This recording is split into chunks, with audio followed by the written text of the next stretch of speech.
With an ex-CEO on the run and dropping sales numbers while being known in the car industry for lackluster interior quality and being the rental car fleet king, in 2021, Nissan is trying to change the public image by completely reevaluating their whole entire lineup of vehicles. In this video, we'll talk about the heights of Nissan's success and the lows that have plagued their brand's reputation completely.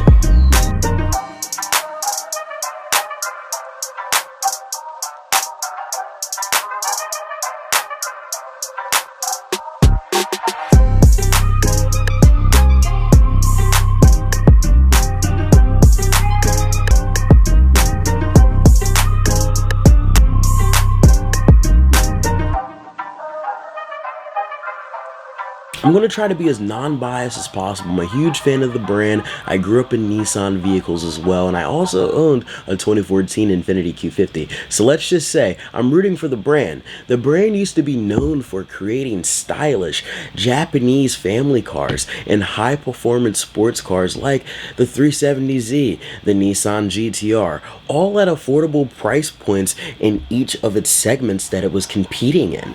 The company's top family sedan was always in the top 3 out of the main Japanese offerings: Honda Accord, the Toyota Camry, and the Nissan Altima. They were always in the top 3, going back and forth with each other from year to year after year. The company managed to push out over 137,000 new Altimas in 2020, which you might say isn't bad, but to the prior year in 2019, the company managed to push out 200,000 plus units, and over the years you can see a significant decline. Even the Rogue, which was once America's most popular crossover at one point, was down 15% in sales in 2020, which is hard to believe.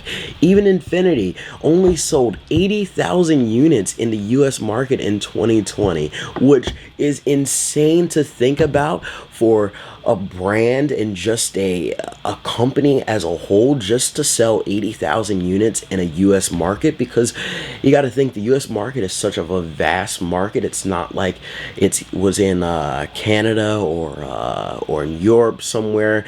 This is the US market, and its main demographic. It's where they make the most money, and it's hard to believe, and it makes me think, how much longer is Infinti actually going to be able to continue to be in the US, or even its longevity? What is the main issue, you might ask? So if you would ask me personally, I would say outdated products is the #1 reason why. Some of the product line has not received a complete redesign in over 6 years. Nissan is planning to completely revise that with 6 brand new models over the next coming months. The Rogue, which just went on sale, and the Pathfinder, and including the new Nissan Frontier, which has not received an update in over about 15 years, and the new 400Z as well. So Nissan has a lot going on right now within the 2021 model year, and the new Nissan Ariya as well. Nissan's brand new electric crossover, which is expected to take on competitors like the Tesla Model Y and the Mach-E as well. Second reason why I think sales numbers are so low, due to Nissan's terrible Jatco CVT transmissions. Owners have experienced transmission failures, with only having 60,000 miles on some of the odometers. And throughout most of Nissan's entire lineup, you can find this lifeless transmission that it takes the fun out of driving. It just feels like it's disabled. It has no life in it at all. It tends to make this droning noise when you really put your foot on it and demand more power from the vehicle. But the company is planning on revising that by integrating ZF transmissions, and hopefully that solves the brunt of the issue, and Nissan can get back to making good, fast, reliable products. With the industry moving towards electrification, I'm interested to see what Nissan does with its e-power plan for the future. With being an enthusiast, I'm really excited for the new 400Z. It's supposed to have the same setup as the Infiniti Q60, essentially.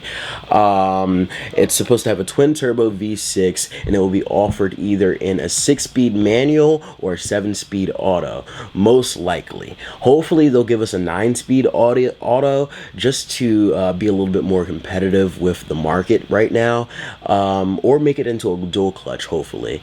But within the next couple of weeks, they'll be revealing that they'll be revealing the full production version of the 400Z at the New York Auto Show, and I'll be there to cover it and show you guys a first look of the car. So I'm kind of excited about that as well. This is just my personal take and what I think the brand should do just to try to get itself out of its rut so it can be successful and it can be the car brand that we all once known and love at one point. I think for Infiniti, they should have moved the Aria over into the Infiniti lineup, because the only thing that is happening over there is the brand new QX60 that just got released. There's nothing else product line wise that is coming out as of right now that we know of that's coming out for the brand. So I think if they would have added in the electric car, the electric crossover, the Aria, into the brand, it would make it a little bit more enticing and just do a little bit more Infiniti badging and a little bit more Infiniti styling. I think that it would get buyers into the Infiniti dealerships, because right now one vehicle is just not enough. You're selling 80,000 units. You only sold 80,000 units in 2020, so God only knows what it's going to be for 2021. I'm expecting for it to at least be at like 50 or 40,000 units, if anything. Even with the chip shortage as well, it might even be lower than that. So I think the brand should do that. Another thing that I think should happen is the GTR is also getting axed as well. It's last model year that you can actually buy a brand new one, and I think that's also a major mistake for the brand as well, especially if they're trying to get back into building performance cars that we all knew and once loved at a certain point. Because I feel like if they do like an electric hybrid e-powered type setup with that with the GTR, that thing would be selling like hotcakes, and it would beat any BMW, it would be back to its legendary Godzilla days when it first came out in 2008, and it was just literally wrecking everything on the track. And then I think the main thing is they need to focus a little bit more on the Infiniti brand, because I would really hate to see that brand go away. I love the brand so much. In the mid-2000s, it was a hot brand to buy, especially with the G35 and the G37. You could do so much to those vehicles, literally just shoot fire out of the back of them, and it was just freaking crazy and ridiculous what you could do with those cars, like customize wise. I think that would be the best case for the brand as a whole. And on the Nissan side, I think it's time to just completely just phase out the CVT transmission. There's different ways for you to go about getting better fuel economy, either switching to full electric or doing a hybrid setup like Toyota has done, something else, but you got to get rid of the CVT transmission. We're sick and tired of the CVT. But do that, and then offer the Ultimate in a manual. I'd like to see that.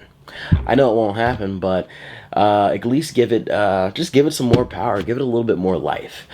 I think with the Frontier, it's been 15 years since you guys have done anything with that vehicle, and now you guys finally want to bring something out. So I think you guys should come out with a Nismo version of it, like a Nismo off-road rugged version, like extreme rugged version of it, and have it make 450 horsepower or something like that. It would really be like a mini TRX Ram or something like that. It'd be a little rocket. And Nissan really has to focus on updating their vehicles a lot more sooner than every 6 years or every 5 years, like with the Maxima, for example. It's been out since 2016. It's time for a new damn version of the car, and it's time for you to not give it a CVT transmission.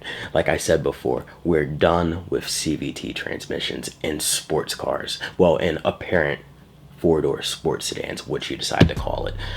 But I think it's time to make a shift, and I think it's time for you guys to start coming out with new models every 4 years. That's usually the industry average, and start refreshing vehicles every 3 years. Because if you think about it, if I'm leasing a car for 3 years and when it's time for me to give my lease back up, I would like to get back into another Maxima. I would like to get back into another Altima. But if it's the same damn car that I'm just giving up, why would I go back to it? Why? What's enticing me to actually want to pick the same car that I just gave up? You know?